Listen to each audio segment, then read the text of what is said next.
जैसा कि आपको पता है कि हम बीएसटीसी, पीटीईटी और सीईटी संबंधित महत्वपूर्ण क्वेश्चन आपके लिए रोजाना ला रहे हैं। तो आज का हमारा टॉपिक है बीकानेर के राठौड़ वंश।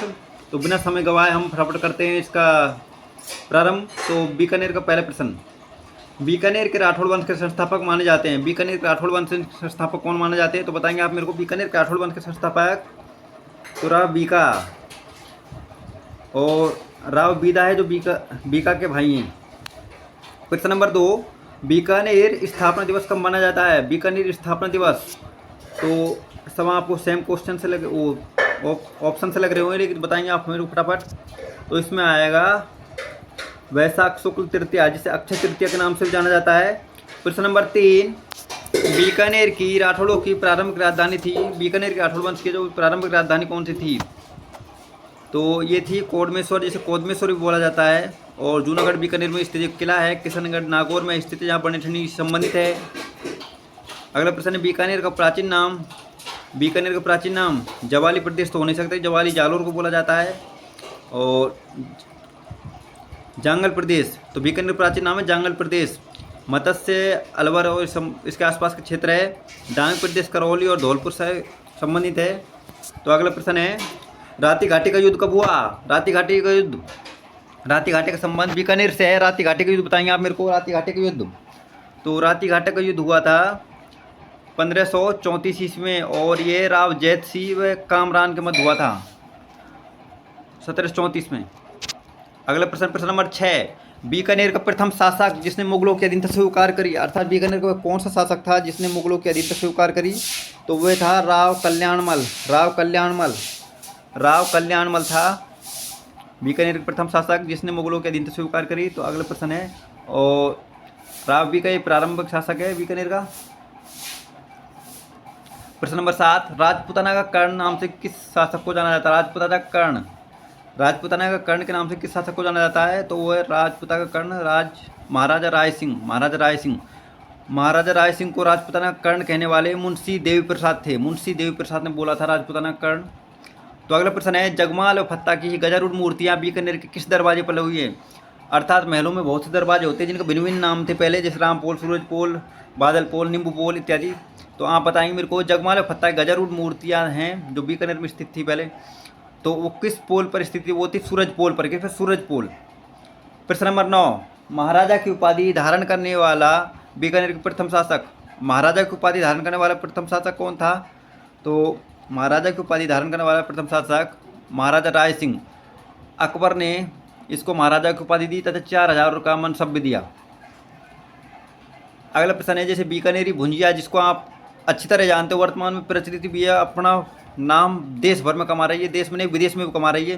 तो ये किस शासक के शासनकाल में प्रारंभित हुई थी? डूंगर सिंह।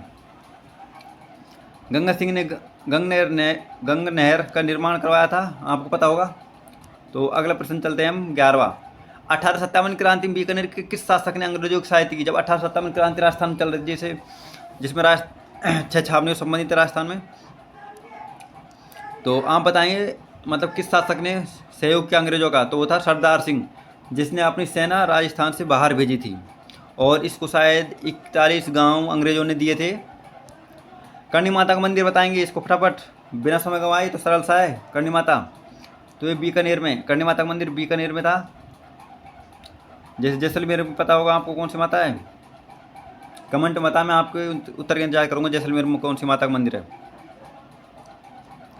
अगला प्रश्न नंबर 13, बीकानेर का अंतिम शासक जिसने भारतीय विलय पत्र पर अपनी हस्ताक्षर किए, अर्थात अपने हस्ताक्षर किए, जैसे 1947 में जब विलय हो रहा था राजस्थान में, रियासतों को आपस में मिलाया जा रहा था, तो उस समय किसने हस्ताक्षर किए? शार्दुल सिंह ने। किसने? शार्दुल सिंह ने।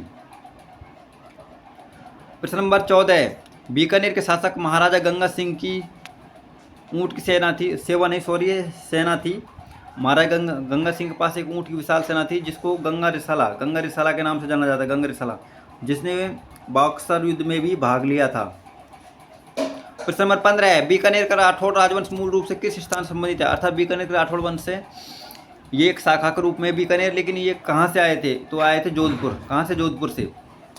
जूनागढ़ बीकानेर में किले का नाम है। अगला प्रश्न, नरेंद्र मंडल का प्रथम कुलपति को इंग्लिश में चांसलर भी बोला जाता है, तो यहाँ पर चांसलर भी लिखा आ सकता है, ध्यान रखें। नरेंद्र मंडल का प्रथम कुलपति महाराजा गंगा सिंह थे। अगला प्रश्न, प्रश्न नंबर 17, सेकंड लास्ट प्रश्न है आज का। मुगल शासक औरंगजेब ने बीकानेर के बीकानेर के शासक अनूप सिंह को किस उपाधि से सम्मानित किया? अर्थात बीकानेर के समकालीन मुगल शासक कौन था? औरंगजेब था। ध्यान रखने के योग्य, क्योंकि प्रश्न ऐसे पूछे जाते हैं। और उपाधि थी महाई मराठी की। आज के लास्ट प्रश्न है, निम्नलिखित को सुमिलित कीजिए। यहाँ पर कुछ वंशों के नाम दिए गए हैं तथा उनसे संबंधित स्थान दिए गए हैं, तो आप मिलान करेंगे। गोइल वंश का संबंध मेवाड़ से। कच्छा वंश का संबंध कहाँ से? जयपुर से, सॉरी। और भाटी राजवंश का संबंध जैसलमेर से। और राठौड़ बचा, राठौड़ जोधपुर संबंध थे। राठौड़ अगर यहाँ पर जोधपुर की जगह बीकानेर भी आ सकता है। तो आज महत्वपूर्ण तथ्य देखते हैं। मतीरे के राज का संबंध 1644 ईस्वी में हुआ, जो मतलब नागौर और बीकानेर संबंधित है। यहाँ पर राजाओं अमर सिंह और कर्ण सिंह के मध्य हुआ। हरमाड़ा का युद्ध 1557 ईस्वी में हुआ। और जैसा कि आपको पता है, यहाँ पर कुछ एक पॉइंट छूट गया, जैसे गिरिशुमेल का युद्ध भी 1544 ईस्वी में हुआ था, जो राव कल्याणमल व शेरशाह सूरी के मध्य हुआ था। धन्यवाद।